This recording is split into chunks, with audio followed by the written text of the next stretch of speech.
Nah, oke Gus, sekarang saya akan bertanya ke Gus Dini dulu lah. Gus Dini sampean kan dia jelasin dia pernah mondok pisan kan betul mungkin sampean betul mondok kan. Pasti kan pernah mondok pisan. Dengan seumuran sampean, saya nggak mau tanya ya seperti saya tanya ke Gus Nafik ini, tapi hal-hal konyol seorang Gus mondok kan yo yang mungkin kan ya Mas yo Gus ngaji kan itu yang mungkin. Hal-hal terparah Gus yang pernah sampean lakukan di pondok pesantren ini kenapa? Saya itu Yang ya, keluar pondok mau pulang tapi ketahuan guru saya itu dijemput saya itu kenal Mas, saya di pondok nggak konyol-konyol banget mas saya. oh, masih tahap konyol yang Iya, biasa lah. biasa saja netral. Betul sampai di blacklist. Iya. Tapi ini perlu dikulik sih ini Gus. Maksudnya sampean kok sakit pengen mangsul? Ya, Alasannya nopo Gus kok sampean gitu? karena ada saudara saya satu namanya Gus Abid itu ngempet pengen rokokan. Ya udah saya ikut saja. Oh, jadi ceritanya dulu itu sampean tuh pondok sama Gus Abid juga. Saya dulu masuk Hah? dapat antara 3 bulan 4 bulan, habis itu ada saudara saya daftar juga ya. Oh, nah terus Nice. kok bisa kok sampean ingin pulang sama berarti ingin pulang sama Gus Abid? Iya, tapi Alasannya? ya tadi itu cobaannya orang mondok nggak kerasan tadi itu. Akhirnya saya keluar dari pondok. Tahu-tahu ada ustaz di belakang saya nampak gitu. Jadi gini Gus ya, meskipun seorang Gus ya masih tetap manusia kan Gus ya, Ya iya. perasaan Ya iya. kelihatan kerasa. Kadang-kadang berubah. Kadang berubah jadi Power Ranger. Iya, Ranger. kadang. Satria Gajah Hitam. Iya. Tapi seringnya ke Batman lebihnya. Oh, masuk.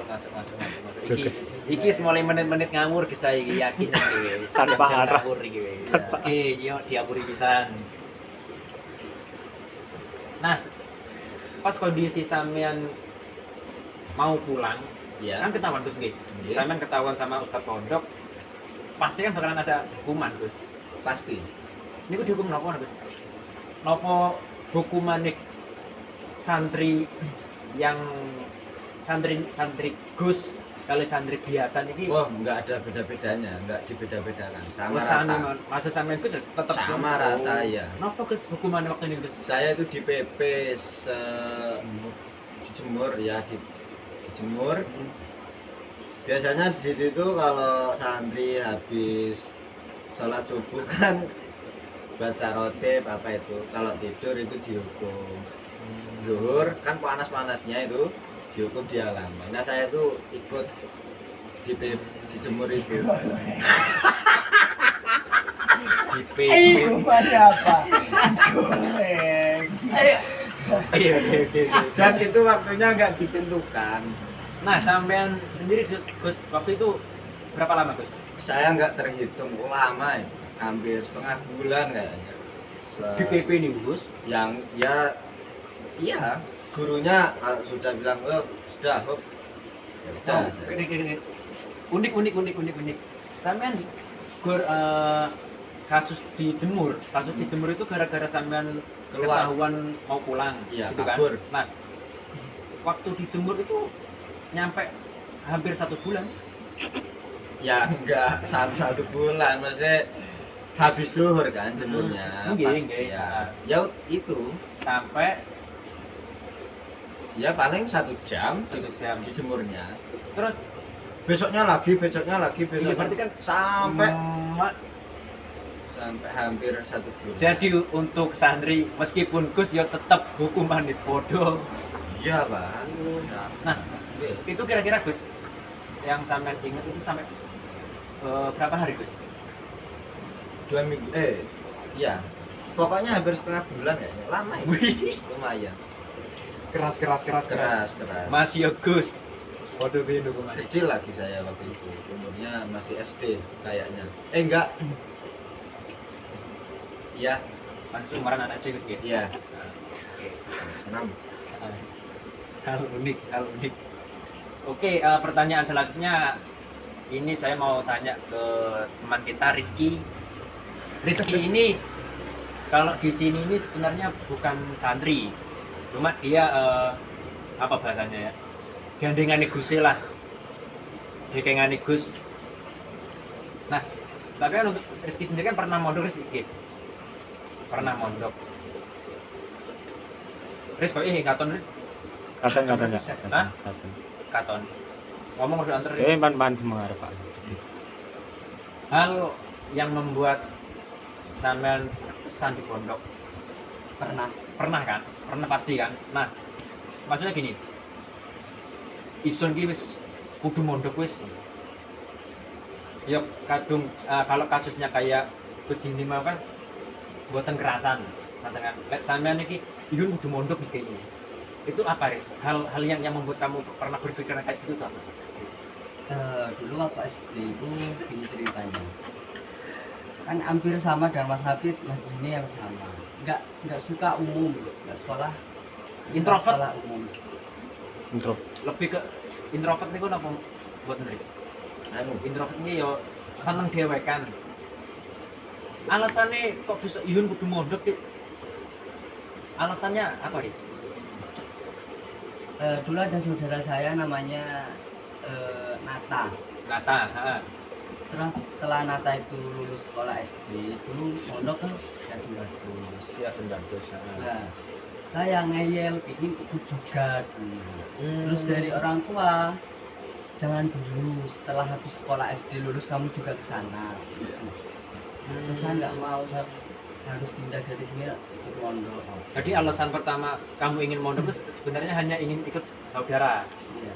ingin ikut Kelihatannya tuh waktu nganter beliau itu kok enak, kok Mondok ingin itu. juga iya. Rasanya kayak banyak temen kayak ngaji. Pastinya. Maten. Oke. Nah, jadi sampai berlaku 2 tahun di sana. Pondokan. Oh, gitu. Oke wis, untuk sekarang mungkin ada teman-teman berempat yang ingin tanya satu sama lain. Aris kita tanya ke saya, ini tanya ke kakaknya atau gimana ada? nah, Kalau- sebaliknya sekarang Anda gimana? Dulu pernah di mana saja pondok? Nah, kalau saya sendiri Gus nggih. Saya sendiri mondok itu sebenarnya hanya satu tempat. Iya. Waktu itu di Pondokan Al-Qadiriyah namanya. Nah, itu pun nggak nyampe 1 tahun, Gus. Saya mondok itu. Cuma kebetulan ya mungkin dapat ridhonya ibu lah. Iya. Hidayah. Dapat hidayah gitu kan. Mau mondok. Sebenarnya saya tujuan apa namanya? Keinginan mondok awalnya nggak ada gitu, Gus. Tujuan saya mondok jujuran saja juga itu karena emang niat dari hati, bukan maksud gimana enggak. Kenapa kok bisa mondok? Dulu saya tuh ya namanya kenakalan remaja lah. Oh iya. Sekolah pindah, harus pindah biar bisa naik kelas. Nyari sekolahan-sekolahan di mana-mana udah nyari. Nah, ada satu sekolah yang bisa menerima saya, gitu kan. Di sana juga ada pondokannya. Padahal di sekolahan itu dulu nggak harus kok anak pindahan itu harus mondok juga enggak. Iya. Itu emang waktu itu dari keinginan saya juga, saya juga ingin mondok gitu. Jadi akhirnya mondok Sekaligus sama sekolah. Iya. Terus waktu di pondokan ya emang asli sih, rasanya itu emang beda. Maksudnya dibilang kena menyesali kenakalan yang belum mondok, itu terasanya waktu di pondok. Jadi pondokan is the best, guys. Pondok pesantren is the best. Nice.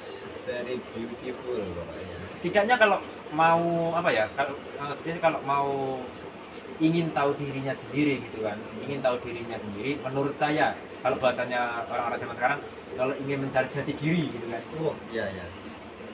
nggak usah kemana-mana sih menurut saya itu. cukup menyadari apa yang menjadi kesalahanmu. Siap, siap. Dari Malam dulu. ini ya. Catat.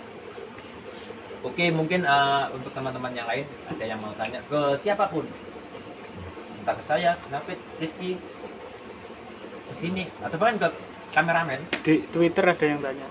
Anjir. Twitter. Kapan gini dulu? Ada yang tanya? Ada yang ingin tanya ke siapa gitu kan? Terus? Apaan pertanyaannya? Kembali lagi, sekarang saya mau tanya fokus ke Gus, ke beliau tentang pondok pesantren Mandor Falah. Tapi lebih ke hal-hal yang mistis. Hal-hal yang mistis. Masuk ini. Nah, untuk pertanyaan pertama saya akan tanya langsung ke Gus ini dulu. Ada nggak sih Gus hal mistis yang pernah sampean yang pernah sampean temukan lah di pondok pesantren ini? Alhamdulillah, saya dari dulu sampai sekarang dimanapun entah itu nggak di sini entah di mana, saya nggak pernah menjumpai yang hal-hal yang berbau mistis. Nggak tahu kalau Nah, tapi sampean sendiri nggih percaya Gus nggih akan hal-hal mistis ini ku percaya apa tidak? percaya, saya percaya. Tapi Iya, ya yes, iya, benar. emang alhamdulillahnya Alhamdulillah ya. dulu Dan jangan sampai. dan jangan sampai. Emang kalau sampai kenapa Gus? Ya saya kan ujian. Ya takut. Terus pertanyaan Pak Gus Nafit nggih. Sama aja sih Gus.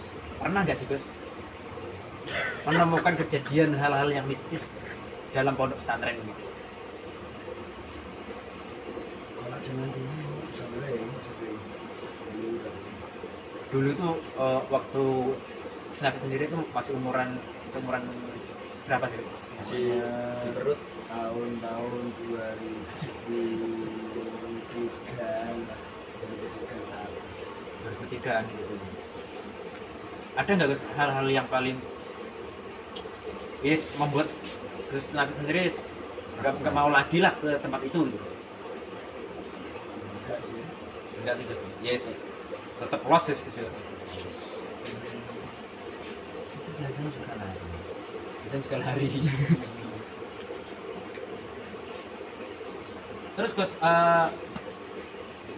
tapi hal-hal seperti itu menurut sampean Gus ya, hal-hal seperti itu tuh termasuk cobaan santri pondok apa enggak sih Gus? Soalnya saya sendiri tuh pernah denger gitu kan, katanya tuh ya hampir mayoritas lah di pondok pesantren itu ada tempat mistisnya gitu Gus. Dan katanya itu hanya sekedar untuk nyoba santri itu kuat apa enggak mondok gitu Gus. Kalau zaman dulu mungkin iya, kalau sekarang enggak. Berarti untuk hal-hal seperti itu Gus Nafit sendiri setuju Gus nggih? Setuju, tapi untuk masa dulu gitu.